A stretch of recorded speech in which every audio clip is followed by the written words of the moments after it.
नमस्कार, बहुत स्वागत है आपका डेली 24 भारत में। मैं हूं आपके साथ अनीता शर्मा और शुरुआत करते हैं देश दुनिया की बड़ी खबरों से। और बड़ी जानकारी निकलकर सामने आ रही है, इजराइल ने ईरान को बड़ा झटका दिया है। बड़ी जानकारी आपको दे दें कि कमांडर सुलेमानी और अली लारिजानी की मौत हो गई है। ईरान की तरफ से की गई मौत की पुष्टि बड़ी जानकारी निकलकर सामने आ रही है कि महायुद्ध से जुड़ी हुई ये बड़ी जानकारी है, जहां पर इजराइल ने ईरान को बड़ा झटका दे दिया है और कमांडर सुलेमानी और अली लारिजानी की मौत हो गई है। ईरान की तरफ से मौत की पुष्टि भी की गई है। ईरान ने अपने सर्वोच्च राष्ट्रीय सुरक्षा परिषद के प्रमुख अली लारिजानी की मौत की आधिकारिक पुष्टि कर दी है। जारी एक बयान में परिषद ने उन्हें शहीद घोषित किया है और कहा कि इजरायली हवाई हमले में उनकी मौत हुई है। परिषद के बयान में कहा गया है कि शहीदों की पवित्र आत्माओं ने ईश्वर के धार्मिक सेवक शहीद डॉक्टर अली लारिजानी की पवित्र आत्मा को गले लगा लिया है। बयान में आगे उल्लेख किया गया है कि लारिजानी के बेटे और उनके अंगरक्षकों ने भी इस हमले में अपनी जान गंवाई है। ईरान ने उन्हें इस्लामिक क्रांति और देश की उन्नति के लिए जीवन भर संघर्ष करने वाला योद्धा बताया। बयान में लिखा गया है कि जीवन भर संघर्ष के बाद उन्होंने अपनी लंबी समय से चली आ रही आकांक्षाएं पूरी, ईश्वर को पुकार का जवाब दिया और सेवा के खाई में शहादत की मधुर कृपा प्राप्त की।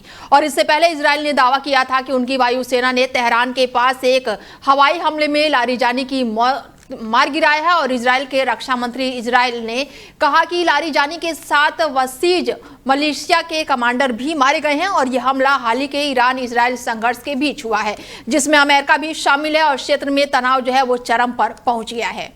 और खबरों में आगे बढ़ते हैं और बड़ी जानकारी ईरान से जुड़ी हुई निकलकर सामने आ रही है। बता दें कि ईरान के साथ जंग में अकेले पड़े ट्रंप। बड़ी जानकारी बता दें कि महायुद्ध में अब जो ट्रंप हैं वो अकेले पड़ गए हैं और नाटो देश ने कहा है कि ये हमारी लड़ाई नहीं है। बड़ी जानकारी, हॉर्मुज़ का रास्ता खुलवाने से इनकार किया और ब्रिटेन बोला है कि हम इस युद्ध में नहीं फंसेंगे और इटली बोला है कि जंग नहीं बातचीत से हल निकाले। बड़ी जानकारी निकलकर सामने आ रही है कि महायुद्ध का आज 19वां दिन है और ऐसे में ट्रंप जो है वो कहीं ना कहीं अकेले पड़े हुए नजर आ रहे हैं। बड़ी जानकारी दे दे कि ईरान में खामेनेई समेत 40 से ज्यादा अधिकारियों के मारे जाने के बाद से अमेरिका को ये जंग बड़ी कामयाबी नजर आ रही है, लेकिन 17 दिन बाद जो हालात है वो बेहद ही बदतर हो चुके हैं। और ऐसे में इस युद्ध का आज 19वां दिन है और युद्ध का कोई साफ अंत नजर नहीं आ रहा है। ईरान के जवाब में हॉर्मुज़ स्ट्रेट के रास्ते तेल आपूर्ति रोक दी गई है। बड़ी जानकारी आपको दे दें कि लगातार हमलों को देखते हुए नाटो देशों ने जो है वो हाथ खड़ा कर दिया है और जिसको देखते हुए युद्ध की भयावह तस्वीरें जो हैं अब निकल कर सामने आ रही है। आज इस महायुद्ध का 19 दिन बीत चुका है और ऐसे में युद्ध जो है थमने का नाम नहीं ले रहा है। ईरान ने जवाब में बता दें कि हॉर्मुज़ स्ट्रेट के रास्ते तेल आपूर्ति रोक दी है, जिससे दुनिया की अर्थव्यवस्था पर बड़ी चोट पहुंची है। ट्रंप अब अपने सहयोगी नाटो देशों से हॉर्मुज़ में रास्ता खुलवाने की अपील कर रहे हैं। हालांकि इन देशों ने साफ कर दिया है कि वो हॉर्मुज़ स्ट्रेट में अपने वॉरशिप नहीं भेजेंगे और ये फैसला ऐसे समय पर आया है जब अमेरिकी राष्ट्रपति डोनाल्ड ट्रंप ने चेतावनी दी थी कि अगर नाटो देश इस अहम समुद्री रास्ते को फिर से खोलने में मदद नहीं करता तो नाटो का भविष्य खराब हो सकता है। ब्रिटेन के प्रधानमंत्री कीर स्टारमर ने कहा है कि उनके देश इस बड़े युद्ध में नहीं फंसेंगे। उन्होंने माना है कि हॉर्मुज़ स्ट्रेट को फिर से खोलना जरूरी है ताकि तेल जो है वो बाजारों में स्थिर रहे, लेकिन ये आसान काम नहीं है। उन्होंने ये भी कहा है कि कोई भी कदम ज़्यादा से ज़्यादा देशों की सहमति से ही उठाए जाएंगे। इटली के विदेश मंत्री जो हैं एंटोनिया ने कहा है कि इस संकट का हल बातचीत से ही निकाला जाना चाहिए और उनका देश किसी भी नौसैनिक मिशन को बढ़ाने के पक्ष में नहीं है। और ऐसे में इस महायुद्ध का अंत फिलहाल कहीं दिखाई नहीं दे रहा है और हमारे साथ हमारे मेहमान सुरेंद्र जी जुड़ चुके हैं जो कि विदेशी मामलों के जानकार हैं। उनसे जानते हैं कि ये महायुद्ध जो है, सुधीर जी हैं और उनसे बातचीत करते हैं कि किस तरीके से वो देख रहे हैं। सुधीर जी, बहुत स्वागत है आपका डेली 24 भारत में। जी नमस्कार। आज महायुद्ध का 19वां दिन है। ऐसे में सबसे पहले सवाल तो मेरा यही होगा कि क्या लग रहा है कि ये युद्ध कब तक होगा और थम कब तक जाएगा? देखिए, युद्ध शुरू करना देशों के हाथ में होता है, जो भी देश इसको शुरू करते हैं। खत्म होने के लिए बहुत सारी परिस्थितियां होती हैं। अभी तत्काल तो खत्म होता नहीं नजर आ रहा, लेकिन मुझे लगता है कि 15 अप्रैल तक मैक्सिमम ये युद्ध समाप्त हो जाएगा, क्योंकि ईरान के टॉप ब्रास मारे जा चुके हैं, उनके सर्वोच्च नेता मारे जा चुके हैं, नीचे के लेयर के 2-3 लेयर साफ है, तो उनकी स्थिति अब लड़ने की नहीं है। बमबारी पूरे ईरान में चौतरफा हो रही है और गंभीर बमबारी हो रही है। अगर जमीनी हमला की जरूरत पड़ी तो कुर्द सेनाएं भी तैयार है, अमेरिका उनको भी तैयार कर रहा है। 10,000 के करीब कुर्द लड़ाके हैं, जिन्होंने इस्लामिक स्टेट को भी हराया था इराक और सीरिया में, बहुत बड़े लड़ाके हैं वो। तो हर तरह की तैयारी है और निश्चित तौर पर मुझे लगता है कि अब ईरान का भी जो जखीरा है हथियारों का वो भी चुक रहा है। तो ये सब मिला के मुझे लगता है कि 10 अप्रैल तक लगभग युद्ध समाप्त हो जाएगा और एक तरफा समाप्त होगा। इसमें अमेरिका और इजराइल को बड़ी जीत होगी। तो ऐसे में क्या सुधीर जी कह सकते हैं कि ट्रंप जो है इस युद्ध में अकेले पड़ गए हैं, क्योंकि नाटो देश ने तो हाथ खड़ा कर दिया है, और ऐसे में ट्रंप क्या बौखला गए हैं और भी भयावह जो कदम है वो उठाएंगे? देखिए, ट्रंप साहब के साथ बौखलाना सब तो अटैच्ड है, वो परमानेंट बौखलाए ही रहते हैं, उसमें कोई समस्या नहीं है। लेकिन ये जहां तक नाटो के अन्य देशों का सवाल है, तो आपके संज्ञान में ला दूं कि नाटो में 90% अकेली ताकत अमेरिका के ही पास है और किसी के ताकत की जरूरत नहीं है। तो वो तो एक सिक्योरिटी के लिए वो बोल रहे थे कि भाई आप भी आओ, स्ट्रेट ऑफ हॉर्मुज को थोड़ा क्लीन करो, सी लेन ऑफ कम्युनिकेशन को चालू कराओ। लेकिन इन देशों ने पल्ला झाड़ा, तो वो और बात है। लेकिन मुझे नहीं लगता कि ट्रंप अकेले पड़ गए हैं। लड़ाई इस ट्रंप को अकेले लड़नी है और ट्रंप को इस बात का पता, बहुत अच्छे से पता है, सारा कुछ सोच के उन्होंने निर्णय लिया है। लड़ाई थोड़ी 20 दिन आगे होनी चाहिए थी, लेकिन इनको पता चला कि ये अपने बंकर से बाहर है खमेनी, तो उन्होंने वहां पर हमला करके उनको समाप्त कर दिया और युद्ध शुरू हो गया। ये जस्ट 12-15 दिन युद्ध पहले शुरू हुआ है, अमेरिका की तैयारी के से 15 दिन पहले। लेकिन लगभग उसके लिए भी वो तैयार थे, चूंकि प्राइम टारगेट को मारना, कौटिल्य कहते हैं कि अगर आप अपोजिशन के राजा को मार देते हैं तो आधी लड़ाई तो वहीं जीत गए आप। परसेप्शन वाई तो लड़ाई वो जीत गया। बिल्कुल। अब बात ये होनी है तो फिर ईरान की हैसियत बहुत नहीं है, और जो बड़े देश हैं, रूस हैं, चीन है, जो अमेरिका के दादागिरी को कागज पर चुनौती देते दिखते हैं, लेकिन जमीन पर कुछ नहीं दिख रहा। कोरा बयानबाजी भी नहीं कर पा रहे हैं। बिल्कुल सिर्फ हल्के में खंडन मंडन हो रहा है, जो कि एक शिष्टाचार है अंतर्राष्ट्रीय स्तर पर, वही चल रहा है। बिल्कुल। ऐसे में सुधीर जी, ट्रंप का कहना है कि उन्हें किसी भी सहयोगी देश की जरूरत नहीं है इस युद्ध में, तो क्या वो युद्ध अकेले ही लड़ रहे हैं और आने वाले समय में भी अकेले ही रहेंगे? तो या तो ये उनका घमंड बोल रहा है कि पीछे नहीं हट रहे हैं, बातचीत नहीं कर रहे हैं, सीधा मिसाइल से ही फायर कर रहे हैं, और इस युद्ध का आम जनता जो है वहां पर वो ज्यादा भुगत रही है। और वहीं की जनता क्यों, मुझे लग रहा है कि पूरी दुनिया की जनता भुगत रही है इन चीजों को। देखिए, आप सही हैं कि पूरी दुनिया के बाजारों में असर पड़ा है। हमारे यहाँ भी रसोई गैस का थोड़ा अभाव होने लगा है बाजारों में, ये बात सही है। पूरी दुनिया में समस्या है। ईरान के लोगों को क्या झेलना पड़ रहा होगा, इजराइल के जमीन पर भी हमले हो रहे हैं, उन्हें क्या झेलना पड़ रहा होगा, उसका हम अनुमान लगा सकते हैं। लेकिन जब वॉर होता है तो ये सारी चीजें होती हैं। मुझे नहीं लगता कि डोनाल्ड ट्रंप और अमेरिका के लिए पड़ रहा है, क्योंकि अमेरिका एक बहुत बड़ा देश है और अभी उसने निकोलस मदुरो को जनवरी के पहले हफ्ते में उठा के वेनेजुएला से लाया और पूरी दुनिया को दिखाया कि देखो भाई, हम हैं बॉस। बिल्कुल। हम जिसको चाहेंगे के समाप्त कर देंगे। वही चीज वो ईरान में कर रहा है। वेनेजुएला में अंतर यह है कि वेनेजुएला में रेजिस्टेंस नहीं हुआ, ईरान में रेजिस्टेंस हो रहा है।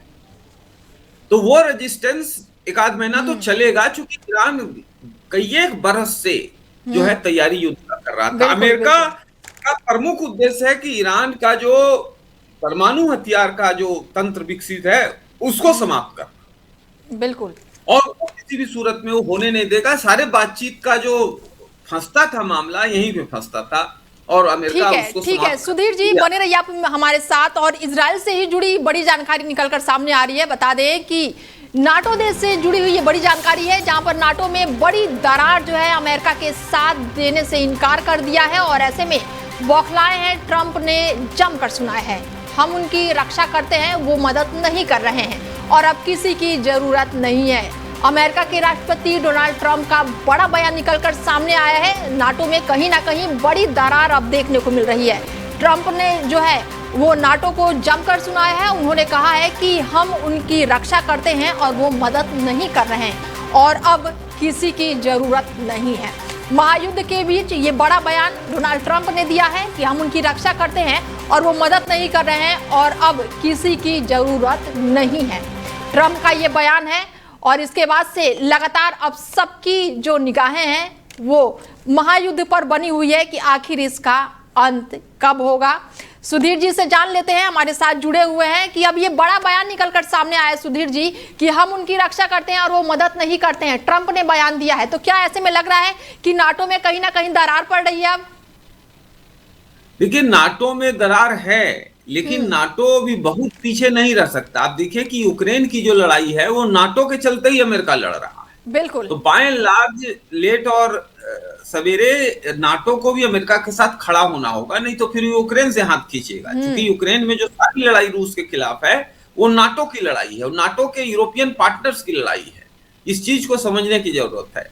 तो ट्रंप इशारा कर रहे हैं कि भाई तुम्हारी लड़ाई तो हम लड़ रहे थे, अब हम लड़ रहे हैं तो तुम कम से कम एक नैतिक समर्थन दो। तो वो मुझे लगता है बाय एंड लार्ज एक आध हफ्ते में वो लोग लाइन में आ जाए, कोई दिक्कत बहुत नहीं दिख रही। बिल्कुल। लास्ट सवाल मेरा आपसे एक और होगा कि आने वाले समय में अगर ये युद्ध जारी रहता है तो भारत पर इसका और क्या कुछ असर पड़ सकता है? जैसे कि गैस को लेकर आप देख ही रहे हैं कि हंगामा मचा हुआ है, तो आने वाले समय में और क्या कुछ देख सकते हैं?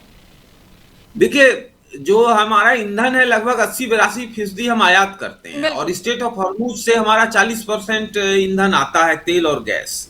तो निश्चित तौर पर उसकी आपूर्ति में बाधा हुई थी, लेकिन भारत सरकार ने, भारत की नौसेना ने उसको क्लीन किया है। ईरान से बात भी किया और ताकत के साथ हमारी नौसेना बैठ गई है अब हॉर्मुज में और हमारे जहाज निकाल रही है। तो मुझे लगता है युद्ध तो चलेगा लेकिन बहुत असर नहीं पड़ेगा। मार्केट में आर्टिफिशियल कमी है, ओरिजिनल कोई खास कमी नहीं है, चूंकि बड़े बड़े कंटेनर अब आ चुके हैं और वो सारा सप्लाई चेन फिर से बहाल हो चुका है। और जो हॉर्मुज में 28 जहाज फंसे थे हमारे, वो लगभग जहाज निकल गए हैं। 2-1 दिन में सब भारत पहुंच जाएंगे, तो कोई सप्लाई कमी नहीं होगी मुझे लगता है। ठीक है सर, ठीक है। जुड़ने के लिए और समय देने के लिए बहुत शुक्रिया आपका। खबरों में आगे बढ़ते हैं। बता दें कि ट्रंप ने जमकर सुनाया है नाटो देश को और ऐसे में महायुद्ध पर महा कवरेज हम आपको लगातार दे रहे हैं। फिलहाल खबरों में आगे बढ़ते हैं। बड़ी जानकारी निकलकर सामने आ रही है। ऑस्ट्रेलियाई प्रधानमंत्री से जुड़ी हुई ये जानकारी है। बता दें कि ऑस्ट्रेलिया के प्रधानमंत्री जो हैं उन्होंने पुष्टि की है कि संयुक्त अरब अमीरात में ऑस्ट्रेलियाई सैनिकों की तैनाती वाले एयरबेस के पास ईरानी मिसाइल ने हमला किया है, लेकिन किसी भी जवान को चोट नहीं आई है। ऑस्ट्रेलियाई प्रधानमंत्री एंथनी अल्बनीज ने पत्रकारों से कहा है कि ईरानी मिसाइल ने दुबई के दक्षिण में स्थित एयरबेस की ओर जाने वाले एक रास्ते को प्रभावित किया है। उन्होंने कहा कि मैं पुष्टि कर सकता हूं कि किसी ऑस्ट्रेलियाई कर्मी को चोट नहीं आई है और इस समय सभी पूरी तरह से सुरक्षित है। उन्होंने बताया कि मिसाइल के हमले के चलते लगी आग के कारण एक आवास ब्लॉक और एक चिकित्सक सुविधा को मामूली नुकसान हुआ है। तो वहीं देश भर में मार्च के पहले हफ्ते में क्वालिफाई पेट्रोलियम गैस की खपत जो है वो 17% घटी हुई है और यह असर वेस्ट एशिया में बने जंग के हालातों की वजह से हुआ है। 90% जो मार्केट शेयर वाले 3 सरकारी कंपनियों के आंकड़ों के मुताबिक पिछले साल की तुलना में एलपीजी की खपत कम हुई है। मार्च की इस अवधि में एलपीजी की खपत 1.147 मिलियन टन रही है, जबकि पिछले साल इसी समय में ये 1.387 मिलियन टन थी। फरवरी के पहले पखवाड़े की तुलना में मार्च में 26.3% कम खपत रही है और दूसरी तरफ पेट्रोल डीजल की मांग बढ़ी हुई है। पेट्रोल की कमी 13.2% बढ़कर 1.5 मिलियन टन और डीजल की बिक्री जो है 8.2% बढ़कर 3.384 मिलियन टन रही है। और वहीं वोकल सर्कल सर्वे के मुताबिक कमर्शियल गैस की किल्लत से देश भर में खाना महंगा हुआ है। लागत बढ़ने की वजह से एक हफ्ते में 75% जो है वो रेस्टोरेंट जो है वो अपने दाम बढ़ा दिए हैं और केंद्र सरकार ने कहा है कि घरेलू एलपीजी की कमी नहीं है, सप्लाई सामान्य है, कालेबाजारी और जमाखोरी पर सख्त कार्रवाई जारी है। देश भर में अब तक 12,000 से ज्यादा छापे मारे गए हैं और 15,000 से अधिक सिलेंडर जब्त किए गए हैं। राज्य की आवश्यक वस्तुएं जो है अधिनियम के तहत सख्ती के निर्देश दिए गए हैं। तो वहीं संसद के बजट सत्र के दूसरे फेज का आज 8वां दिन है और राज्यसभा में आज कई सदस्यों का कार्यकाल पूरा हो जाने पर विदाई भी दी जाएगी।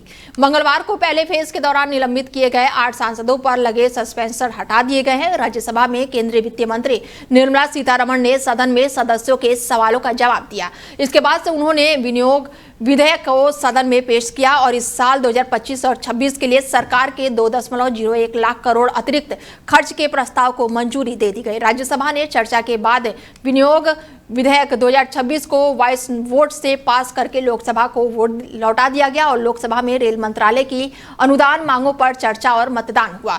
रेल मंत्री अश्विनी वैष्णव ने सदस्यों के सवालों का जवाब देते हुए कहा कि प्रधानमंत्री नरेंद्र मोदी के नेतृत्व में देश में अभूतपूर्व विकास हो रहा है। संसदीय कार्य मंत्री किरण रिजिजू ने वॉइस वोट से ये प्रस्ताव पेश किया और इसके पहले कांग्रेस के प्रमुख सचेतक के सुरेश ने कुछ सांसदों के अनजाने में हुई गलतियों पर खेद जताया और इस प्रस्ताव का समर्थन समाजवादी पार्टी के धर्मेंद्र यादव और एनसीपी शरद पवार गुट की सुप्रिया सुले ने भी किया।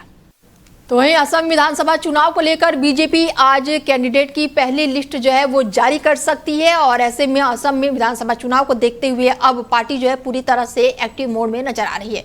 सीएम हेमंता बिश्व शर्मा ने बताया है कि असम गण परिषद यानी कि एजीपी 26 सीटों पर, बोलैंड पीपुल फ्रंट यानी कि बीपीएल 11 सीटों पर और बीजेपी बाकी सीटों पर चुनाव लड़ेगी। हमारी सांसदीय बोर्ड की बैठक है और लिस्ट देर रात या फिर अगली सुबह घोषित की जाएगी।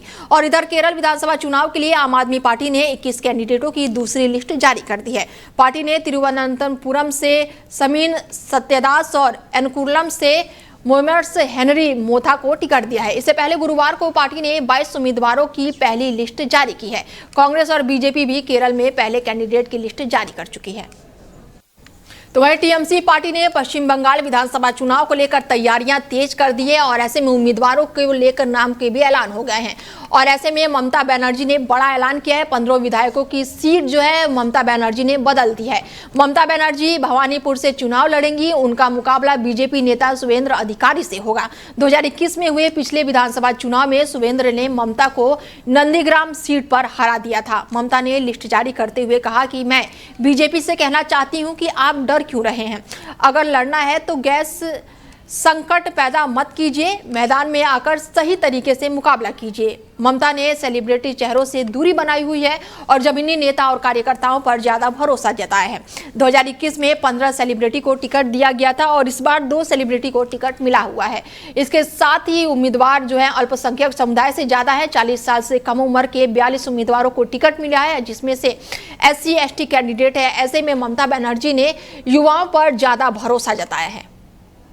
तो वहीं नेशनल इन्वेस्टिगेशन एजेंसी ने 6 यूक्रेनियन और 1 अमेरिकी नागरिकों को गिरफ्तार किया है और इस पर म्यांमार के जातीय युद्ध समूहों को हथियार और आतंकवादी साजो सामान की आपूर्ति करने के लिए प्रशिक्षण और उनका समर्थन कर रहा था। साथ ही भारत में उग्रवाद को भी समर्थन कर रहा था। एनआईए ने 13 मार्च को दिल्ली से 3 यूक्रेनियन, लखनऊ से 3 और कोलकाता से 1 अमेरिकी नागरिक को धारा 18 आतंकवादी षड्यंत्र और बीएनएस के तहत मामला दर्ज कर उन्हें गिरफ्तार किया।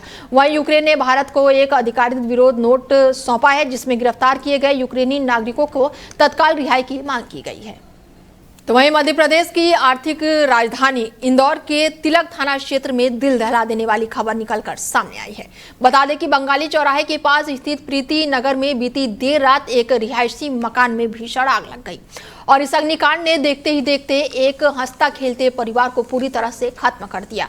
हादसे में मकान मालिक समेत परिवार के 7 लोगों की जलकर मौत हो गई है, जबकि 3 अन्य लोग गंभीर रूप से घायल बताए जा रहे हैं। जानकारी के मुताबिक हादसा देर रात उस समय हुआ जब घर के बाहर खड़ी एक इलेक्ट्रॉनिक कार को चार्जिंग पर लगाया गया था। शुरुआती जांच में सामने आया कि चार्जिंग के दौरान शॉर्ट सर्किट हुआ और कार में भीषण आग लग गई और डराने वाली बात यह थी कि उस मकान में करीब 15 गैस सिलेंडर रखे हुए थे। कार की आग ने जैसे ही घर को अपनी चपेट में लिया, वहां रखी 4 गैस की टंकियों में एक के बाद एक जोरदार धमाके हुए, जिससे पूरा इलाका दहल उठा। बताया जा रहा है कि परिवार में किसी पारिवारिक आयोजन की तैयारी चल रही थी, जिसके चलते कुछ रिश्तेदार भी वहां पर रुके हुए थे। आग इतनी तेजी से फैली कि किसी को बाहर निकलने का मौका तक नहीं मिल सका। तो वहीं टीम इंडिया के खिलाड़ी कुलदीप यादव की शादी के बाद से मंगलवार को लखनऊ में उनका भव्य रिसेप्शन आयोजित किया गया और इस कार्यक्रम में क्रिकेट दिग्गजों के साथ मशहूर राजनीतिक हस्तियों का जमावड़ा भी देखने को मिला। कुलदीप यादव ने 14 मार्च को अपने बचपन की दोस्त वंशिका सिंह के साथ शादी की और ये शादी उत्तराखंड के खूबसूरत हिल्स स्टेशन मसूरी में परिवार और करीबी दोस्तों की मौजूदगी में हुई थी। सुबह के मुख्यमंत्री योगी आदित्यनाथ भी क्रिकेटर कुलदीप यादव के रिसेप्शन में पहुंचे और इस दौरान उन्होंने कुलदीप और वंशिका को आशीर्वाद दिया और क्रिकेटर के परिवारजनों से फोटो भी खिंचवाई। लखनऊ में हो रहे इस रिसेप्शन में क्रिकेट और राजनीति के कई बड़े हस्तियां शामिल हुए। भारतीय टीम के हेड कोच गौतम गंभीर और युवा बल्लेबाज यशस्वी जायसवाल भी रिसेप्शन में पहुंचे। वहीं पूर्व ओपनर शिखर धवन और ऑलराउंडर रविंद्र जडेजा भी अपनी पत्नी के साथ समारोह में शामिल हुए। होटल पहुंचते ही इन खिलाड़ियों पर फूलों की बारिश कर उनका भव्य स्वागत किया गया। रिसेप्शन में उत्तर प्रदेश के मुख्यमंत्री योगी आदित्यनाथ भी शामिल हुए। उप मुख्यमंत्री ब्रजेश पाठक और केशव प्रसाद मौर्य के आने का भी कार्यक्रम रहा और इसके अलावा समाजवादी पार्टी के प्रमुख अखिलेश यादव भी रिसेप्शन में पहुंचे। कुलदीप और वंशिका ने पैर छूकर उनका आशीर्वाद लिया। सपा प्रमुख ने दोनों को शुभकामनाएं दी और इस ग्रैंड रिसेप्शन में करीब 900 से ज्यादा मेहमानों को न्योता दिया गया था। खास मेहमानों के लिए 4 प्लान का इंतजाम किया गया था। वीवीआईपी मेहमानों को देखते हुए होटल में सुरक्षा के कड़े इंतजाम किए गए थे। परिसर में बम स्क्वाड और डॉग स्क्वाड को भी तैनात किया गया था ताकि कार्यक्रम पूरी तरह से सुरक्षित तरीके से संपन्न हो सके। तो वहीं उत्तर प्रदेश के फर्रुखाबाद जिले में समाजवादी पार्टी के पूर्व विधायक विजय सिंह के घर पर जोरदार धमाका हुआ, जिसमें कम से कम 5 लोग घायल हो गए हैं और उनमें से एक की हालत काफी गंभीर बताई जा रही है। और यह विस्फोट इतना तेज था कि आसपास के इलाकों में अफरा तफरी मच गई। घटना की सूचना मिलते ही पुलिस प्रशासन की टीम तुरंत ही मौके पर पहुंची और मामले की जांच में जुट गई। वहीं घायलों को इलाज के लिए अस्पताल में भर्ती कराया गया है। जानकारी के अनुसार यह धमाका करीब रात 8:30 बजे के आसपास हुआ है और धमाके की आवाज सुनकर बड़ी संख्या में स्थानीय लोग मौके पर जुट गए। पुलिस ने बताया कि विजय सिंह फिलहाल बीजेपी नेता ब्रह्मदत्त त्रिवेदी की हत्या के मामले में उम्र कैद की सजा काट रहे हैं। फिलहाल बीजेपी नेता ब्रह्मदत्त त्रिवेदी की हत्या के मामले में उम्र कैद की वो सजा काट रहे हैं। पुलिस के अनुसार घायलों में विजय सिंह के बेटे अविनाश उर्फ विकी और अभिषेक उर्फ सिक्की शामिल हैं। इसके अलावा सिंधी कॉलोनी निवासी भैयालाल चौहान और कई लोग जो है इसमें शामिल हैं। भैयालाल की हालत जो है वो काफी गंभीर बताई जा रही है और सभी घायलों को इलाज के लिए अस्पताल में भर्ती कराया गया है, जहां पर उनका इलाज चल रहा है। फिलहाल खबरें लगातार जारी है, बने रहिए आप हमारे साथ और देखते रहिए DIL 24 भारत। नमस्कार।